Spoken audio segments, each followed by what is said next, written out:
Hello everyone, welcome to Team WS channel. And in this video, I'll show you how to fix a new iOS update is now available. Please update from the iOS 14 beta. So to fix this problem, solution one we have is check for software update. Make sure that your iPhone is connected to Wi-Fi. Then go to settings app. Next scroll down and tap on general. Now tap on software update.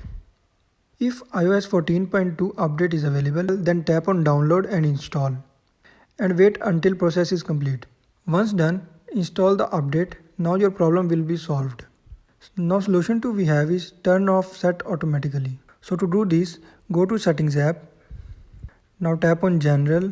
After that tap on date and time. If set automatically is turned on, turn off it. Change the date to October 28 or before. It will solve your issue.